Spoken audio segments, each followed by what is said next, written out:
saya setuju dengan kalau kita kembali ke awal itu kan MPR adalah sebagai lembaga tertinggi negara yang punya wewenang untuk membuat, menetapkan, mengubah Undang-Undang Dasar 45, membuat, menetapkan GBHN, memilih, mengangkat, memberhentikan presiden, dan dalam hal ini eksekutif itu bukan penguasa utama. Karena apa?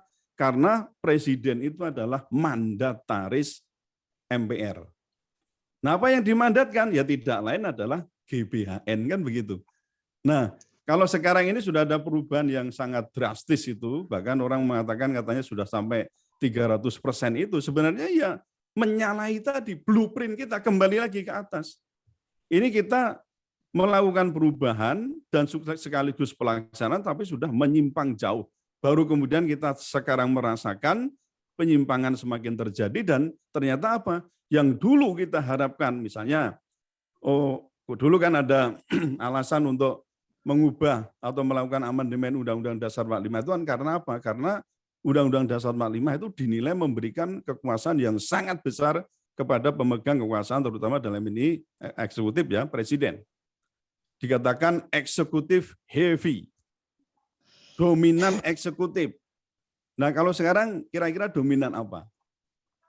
Kan eksekutif juga sangat kuat sekali. Misalnya berdasarkan sekarang pasal 7A, kita bisa melakukan impeachment terhadap presiden misalnya. Itu prosesnya bukan main. Kalau dulu cukup penyimpangan, MPR melakukan sidang istimewa bisa menentukan.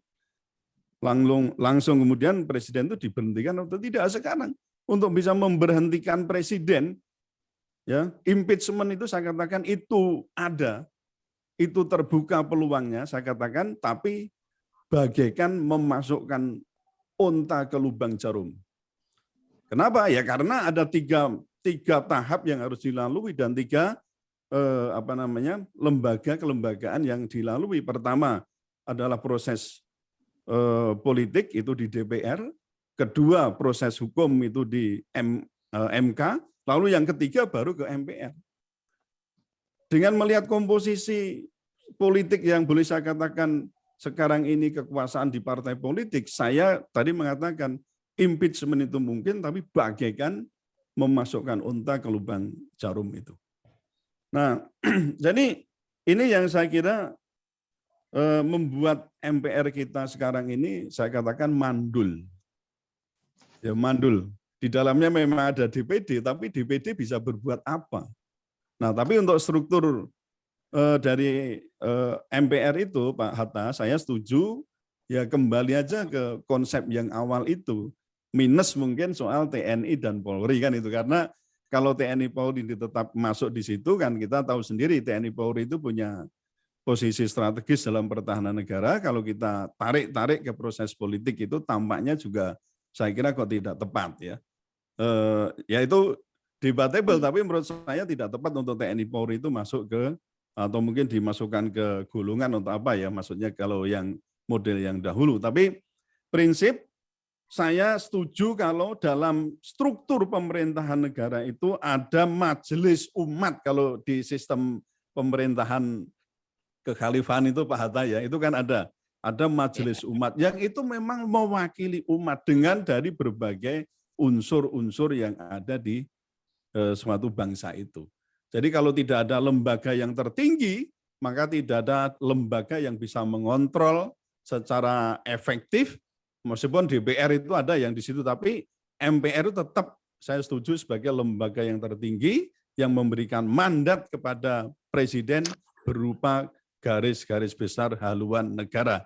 Ketika presiden tidak melakukan itu, maka MPR berhak untuk mencabut kembali mandat itu kepada presiden.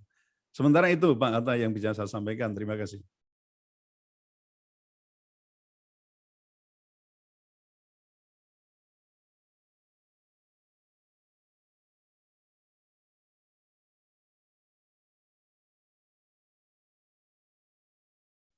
Baik, Prof. Suteki, terima kasih pengajiannya, dan ada dua sudah ilmuwan yang setuju MPR sebagai lembaga tertinggi negara ini. Jadi soal struktur keanggotaannya, ya setuju juga, Ya. hampir sama, ya. Jadi cuma pertanyaan saya, misalnya Panglima TNI, bukan anggota DPR dari TNI maksud saya. Kalau sekedar Panglima TNI dan Kapolri misalnya duduk di MPR itu apa problemnya? Mereka apa tidak bisa ikut bicara tentang politik negara dan Saya itu. kira itu Kalau ketika ada problem besar bisa kita undang, tapi tidak harus menjadi anggota. Jadi modelnya kan bisa begitu. Jadi tidak harus menjadi anggota dari DPR, tetapi ketika ada persoalan besar negara, ya, anggota anggota MPR. MPR maksudnya tidak harus menjadi anggota MPR, tetapi ketika ada problem negara, mereka itu bisa kita undang untuk membahas tentang problem negara yang kita hadapi itu. Tetapi tidak harus menjadi anggota MPR. Karena itu tadi. Ya. Yang berikutnya tentang majelis umat itu, apa yang dimaksud persisnya? Apa semua agama terwakili duduk di MPR? Iya, kalau struktur pemerintahan Islam itu kan ada 8 ya, ada khalifah negara, ada muawin tahfidz itu tahfidz itu pembantu khalifah di bidang pemerintahan, lalu kemudian muawin tanfidz itu di administrasi. Lalu ada panglima perang, ada pemimpin-pemimpin daerah, ada hakim, ada departemen-departemen. Nah ini yang terakhir adalah majelis umat. Nah majelis umat itu tugas utamanya adalah untuk melakukan permusyawaratan ketika terjadi problem-problem di negara itu dan juga melakukan kritik-kritik atau memberikan masukan kepada penguasa. Nah ini utusannya bukan hanya orang, kalau di sistem kekhalifahan, Bang Hatta ya, itu bukan hanya orang Islam, seluruh komponen yang ada di negara itu. Jadi bisa non-Muslim, bisa Muslim, bisa atau unsur-unsur yang lain. Gitu. Oke, baik. Saya kira sementara itu dulu, mungkin nanti akan ada pertanyaan, tapi kita tuntaskan dulu para narsum kita. Berikutnya yang sudah siap ada Profesor Yudi Haryono. Ya, saya pendek saja.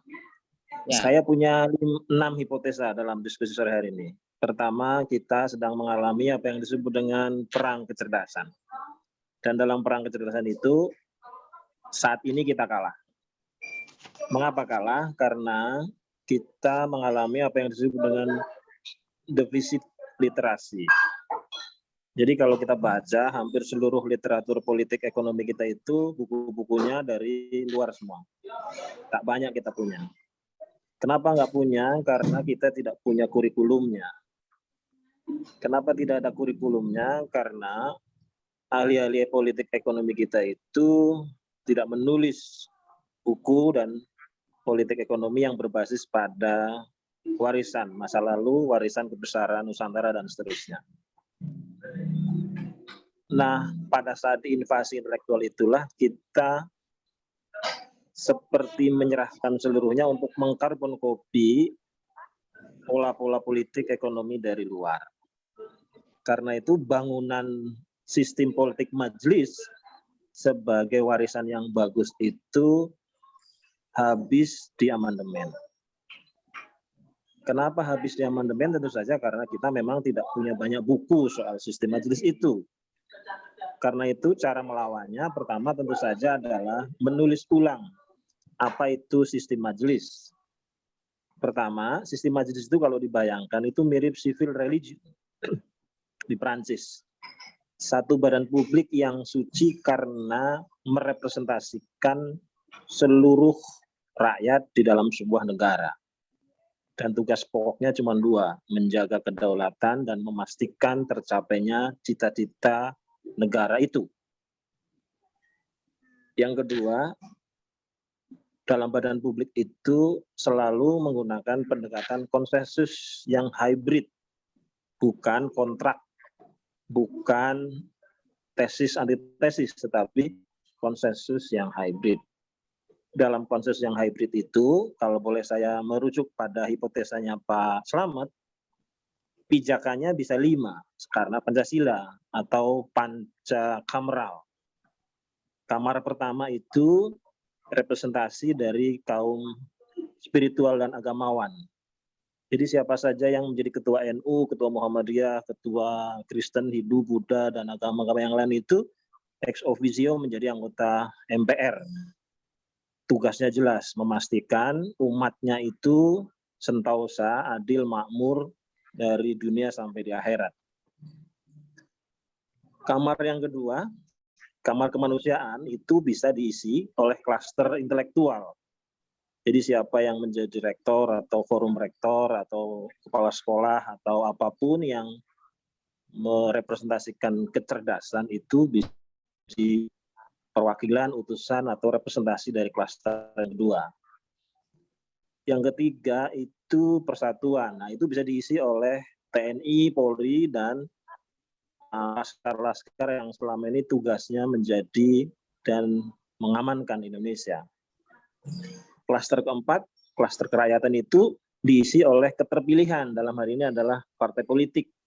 Orang-orang biasa yang bukan tentara, orang-orang biasa yang bukan agamawan elit, orang-orang biasa yang mungkin dia sekedar ingin menjadi politisi bisa ditempatkan di klaster yang keempat. Representasi dari partai politik, pasar, dan keterpilihan, bukan keterwakilan.